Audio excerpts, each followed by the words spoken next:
Good morning, everyone.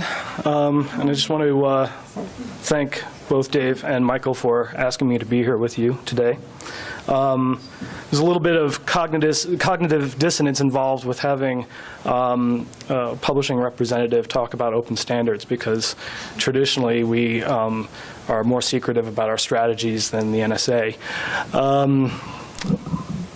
But the fact is that we are in fact changing from vertebrates to invertebrates, and this is part of that process for us. Which actually, it makes sense when you think about it, because the history, at least within a print-based commercial context, what is it that publishers sold? We sold scope and sequence. We sold methodology. We sold authority. That doesn't necessarily change in the new environment, but the ways in which that we have to present ourselves and present our content does. So just a little bit of background about myself, because very often when I go into a social setting and someone asks me what I do for a living, and I say taxonomist, they ask me whether or not I stuff dead animals. Now, I trust that this audience is a little bit more informed than that. I actually stuff dead words. But it's all about classification. That's what I do. And this is actually sort of a second career for me. And also a return to educational publishing. I've been with McGraw-Hill now for exactly a year as of last week. For the first 12 years of my career, I was working in educational publishing and all of the sort of major aspects of it. I worked as an editor, both in reference as well as a development editor on the education side in school and higher ed. So I've kind of touched on all three major areas of educational publishing before going back to school for a library science degree that led me down various paths, including working for a commercial web provider at AOL. I've worked for a financial information services firm as well. So it's been kind of a return to home for me to come to McGraw-Hill, where I get to use some new skills in an old setting. So there is a joke among taxonomists, prepare to laugh heartily, that everyone loves standards as long as it's their own. And that's certainly been very true of educational publishers. The only problem is that what that usually results in is something like this.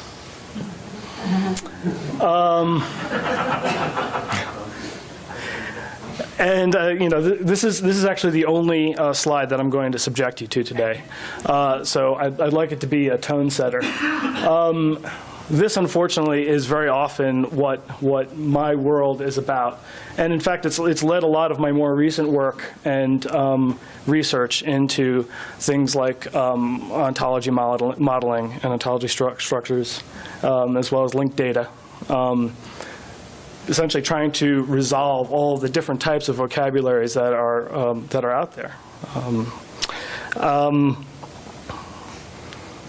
But really, what I'm here to talk about today is a common set of tags and terms with shared meaning.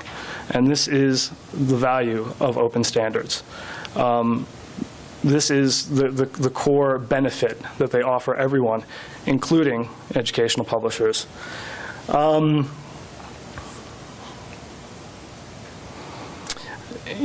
major focus of LRMI, and rightly so, is findability. But actually the hugeness of that concept often gets lost in that relatively vague term.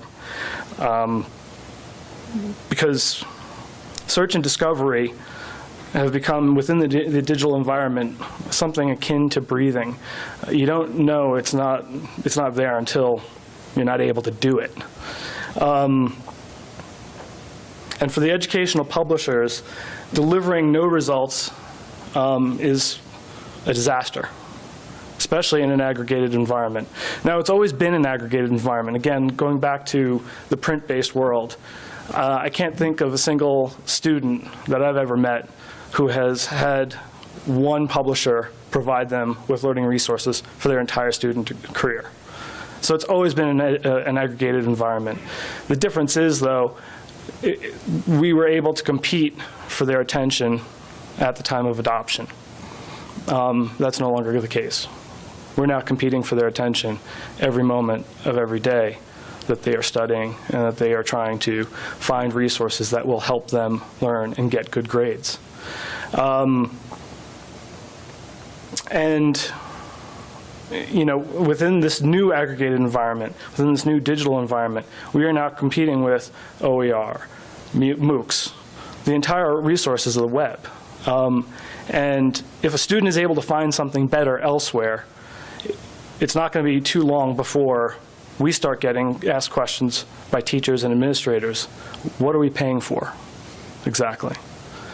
So this is, it's a major economic impetus for us. And even worse than that is delivering no results at all. I'm sorry, not delivering no results, delivering wrong results.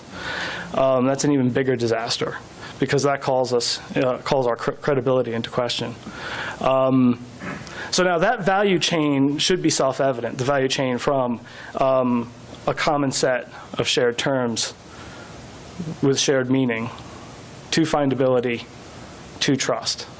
But unfortunately, that value chain doesn't often make its way onto the bottom line of a budgetary proposal. And in my experience, actually, it's a really good argument, but when it goes before the people who actually set the budgets, it often gets lost. So I wanted to talk a little bit today about 3 specific ways in which that value can be shown on the bottom line and can be quantified. So the first value is improved exchangeability of data. In other words, portability.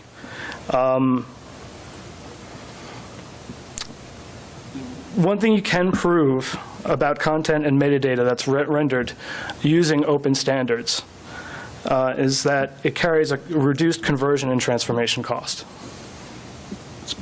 Simple thing to prove. There are plenty of cases out there that prove this fact out. And, within the economic literature itself, there's a term called switching costs. It's when you've got 2 incompatible proprietary standards or 2 incompatible proprietary technologies. You have a company or an organization that is using one, perhaps it's looking to switch to another. Perhaps that other one is better. Perhaps that other one is vastly better. But unfortunately, what ends up happening is the decision weighs more heavily on previous investments in time, previous costs, previous efforts, previous investments in money, on top of the incurred costs of conversion. And if those switching costs are too high, the decision is basically already made. And in fact, that decision was already made years before when the legacy technology was adopted. So it's a simple fact. And in fact, it's enough of a fact that economists also have a term for that situation, vendor lock. And that's something that a lot of publishers, I would say actually every publisher deals with, is this issue of vendor lock and trying to unlock their content from separate technologies. In addition, content and metadata rendered in open standards carry reduced in-house development costs.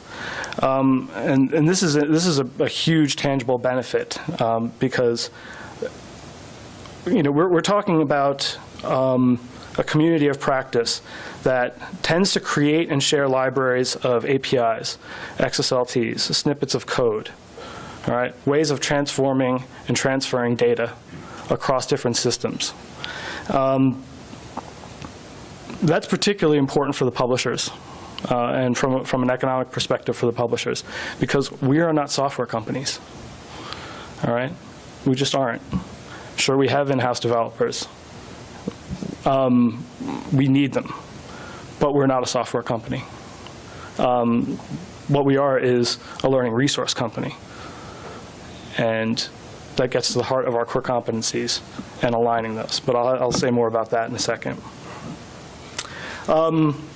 Second major economic benefit is the enhanced accessibility to data. Without a doubt, the single largest rendering engine for all content right now, and the single most important rendering engine for all content right now is the browser. And right now, that's browser with a small b. But in short order, that's going to be browser with a big B, capital B, okay? We look at the development that Google is doing with Chrome right now, giving it some of the same features as an operating system. You look at the development that Mozilla is doing right now with Firefox, converting it into more of a mobile platform. You look at what's going on, the trend in general in app development right now. App developers are moving more and more away from the web development kits and proprietary platforms like Apple's, and they're just using HTML5 to render self-launching apps, across all devices. So it's pretty clear that an open standard like HTML5 is here to stay. It's only going to get better. It's only going to continue to grow.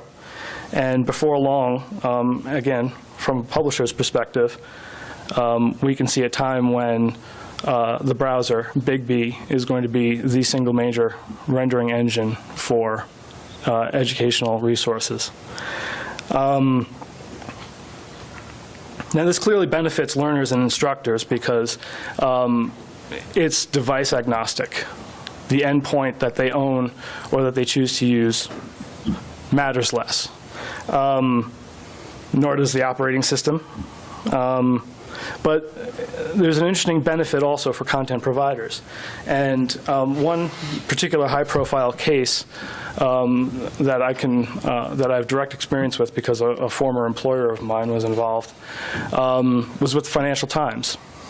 A few years back, the Financial Times contracted with this former employer of mine to create an Apple app for the iPhone to render their newspaper content on that platform. The team did a great job on it. They really did. It was an award-winning app. It got a lot of press.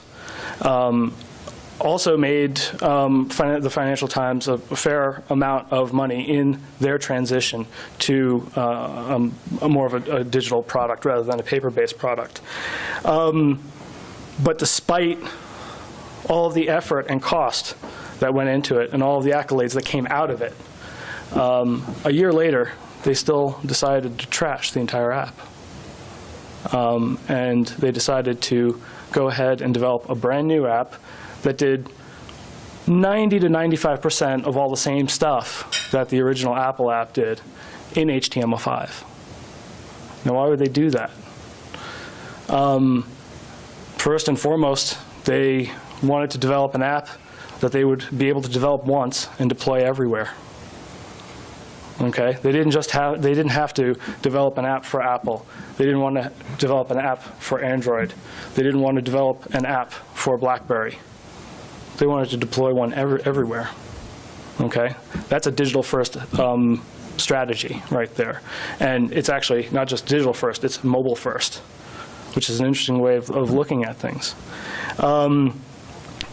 They also did it because cost savings of new versions and updates. Again, develop once, push everywhere. Now, of course, they lost some of the exposure and visibility that they had received through the iTunes store, but they also lost in the process the 1/3 fee that they were being charged by Apple. I think they more than made up that loss in exposure in the cost savings alone.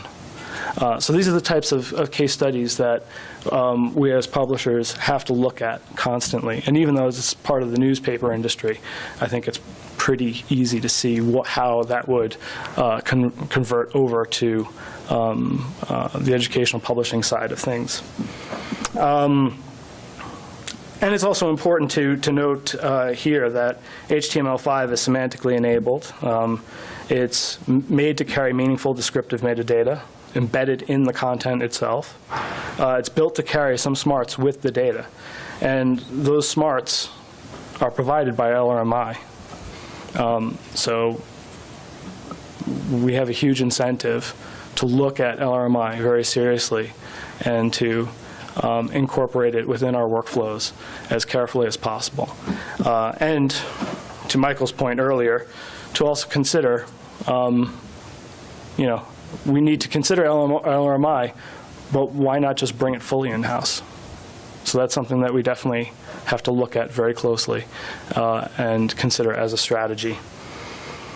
The final point is that open standards, or the final economic benefit, is that open standards changes the challenge of data and metadata from a management problem to a process problem.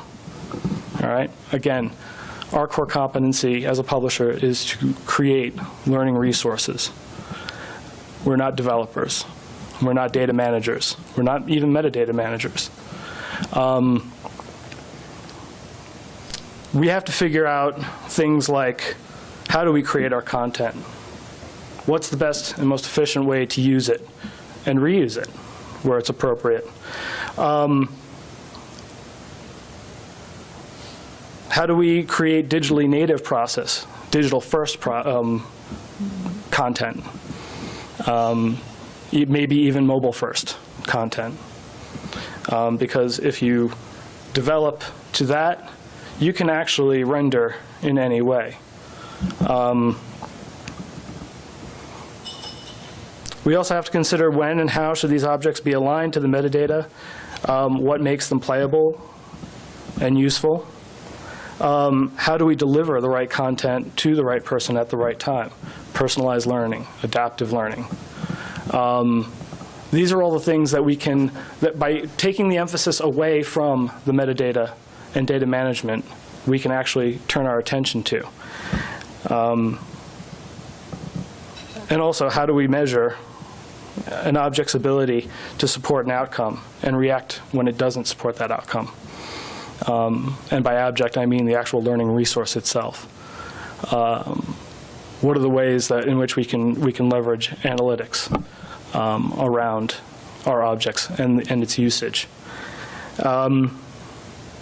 So in other words, it reinforces what learning resource companies should be thinking about and should be good at, which is not managing data, which is not managing metadata. It's managing the learning resources themselves, deploying them correctly, deploying them appropriately, and deploying them effectively. Which, by the way, is a really nice argument to go into a budgetary meeting with when you're trying to get editorial on your side.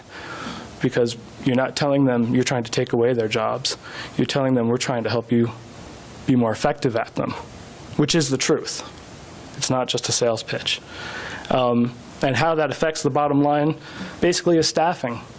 Where do you focus your funds in your budget? Where do you hire your experts? How many of them do you need? As a learning resource company, we want our experts to always be in editorial among the instructional designers, the academic designers, the learning map creators, the people who are going to create effective learning resources. So speaking of outcomes, I hope I gave everyone something to think about today. And once again, thank you for your time and attention.